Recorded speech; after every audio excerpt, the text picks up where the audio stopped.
Hello there, good evening. I thought I'd do a little book review. I've just finished reading this book called Another View by Rosamunde Pilcher, and it's the first book I've ever read by this writer. And I absolutely loved it. It's quite a short novel, only about 180 pages long. It was first published in 1970, I think, actually, but the copyright was a little bit after that. Well, 1968, sorry, the copyright, and then different editions, you know. But I'd heard the name Rosamunde Pilcher. Apparently her most famous book is called The Shell Seekers. Oh, let me sort of get that there. That's a nice cover. I found this book in the on a bookshelf in Tesco's, where people can leave books and take them, and you can donate some money to a little jar, or I take books that put them there as well. And so yeah, it's taken me quite a long time to read, because I'm reading so slowly these days, like about a page a day, or if that. Sometimes I have little breaks, but this is absolutely lovely book, and I love her style of writing. I can only think of it as, the word kept coming to me as I was reading it, it's kind of like there's a modesty to it, but there's also a really graceful way of writing, describing scenes and situations. It starts off in Paris, actually, in France, at the airport, and then it goes back into Paris a little bit, but soon you're over into England, and initially into London at this art gallery, and then it moves down to Cornwall at this place called Porthcerris, which I looked up, and it actually is a cove, but the writer has turned it into a little town, which I don't think it actually is, I don't believe, from looking at Google Maps anyway. There's a lovely feel of it, because it's sort of back in time a bit, and obviously was written in this time, written in the late 60s, so you get little aspects of clothing and different food and drinks and cars. There's a lovely car in it I looked up. There's a character who works at this art gallery called Bernstein's. He drives a car called an Alvis, which I think is convertible. I looked them up, they look absolutely beautiful, these cars. And it's principally about this young lady. She's only 19, although she seems a lot more mature, really.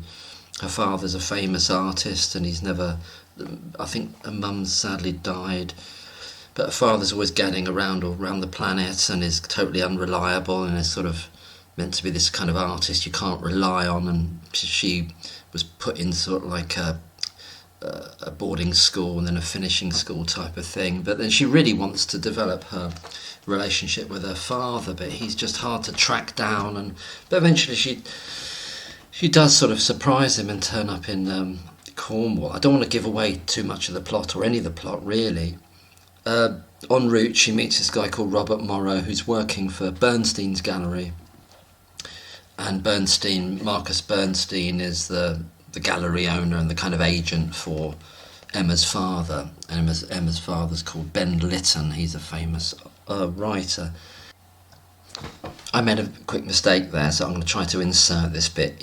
Ben Lytton's not a famous writer, he's a famous artist, visual artist, and he goes back decades, and he's kind of well thought of, but he's a maverick, and nobody can tie him down, and he has all these different affairs and things like that. So he's not a famous writer, he's a famous artist. I was gabbling too much there, so he's like a painter, so I was trying to stick this bit in to correct it. Thank you.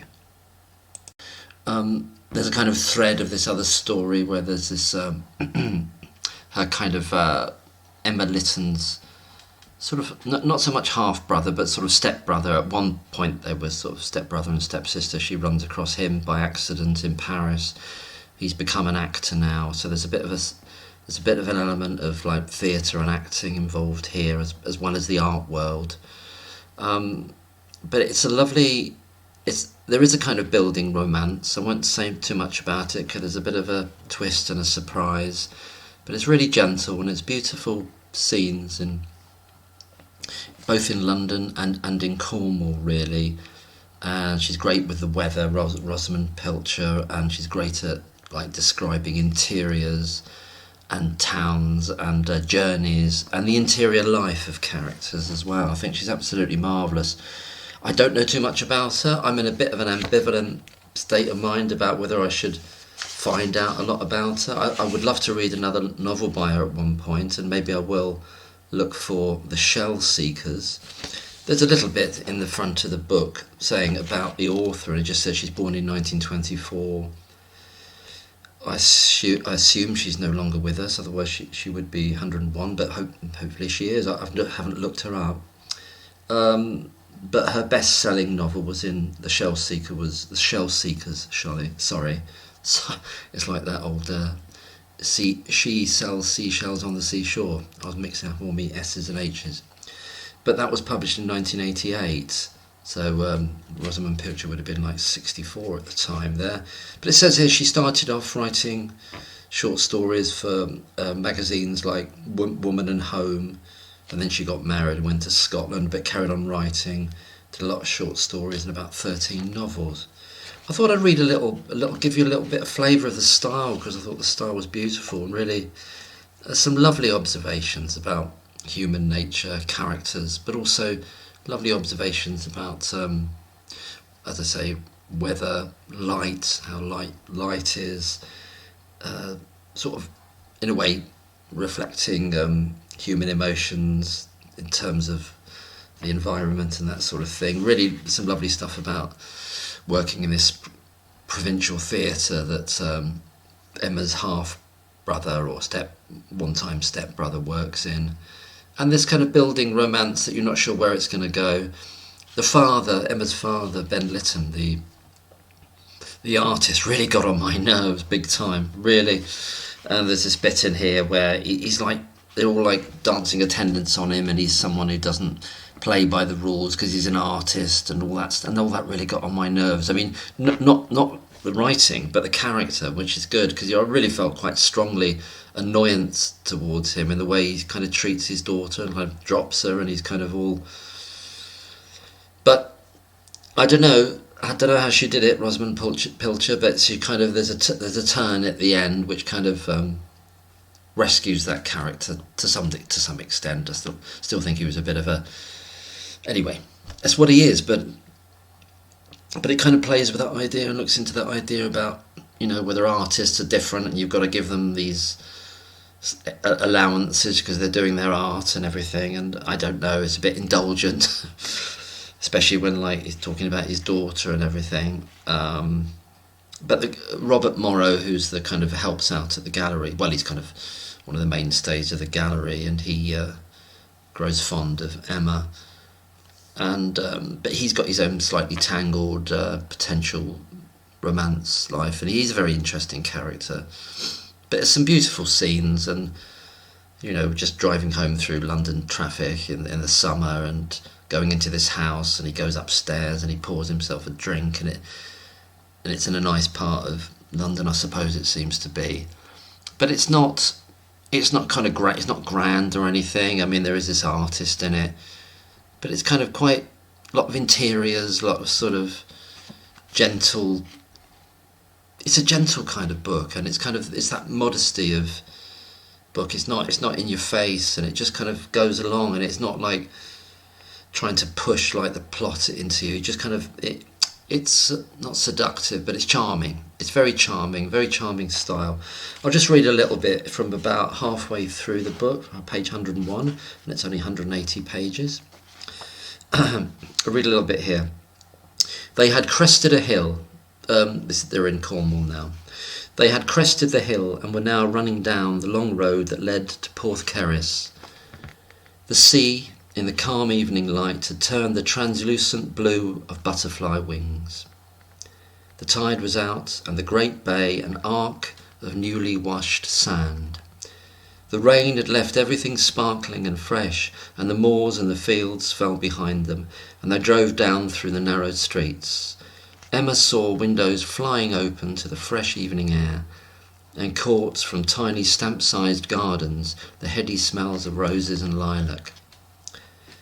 And there were other smells too, Saturday evening smells of fish frying and cheap scent. And there were people strolling the pavements in their best clothes, a smattering of early summer visitors, and boys and girls hand in hand headed for the cinema and the little cafes that lined the harbour road. Stopped at the crossroads by the point duty policeman, Robert observed them. He says, "What does young love do in Porthcaris on Saturday night, Emma?" "It depends on the weather." The policeman waved them on.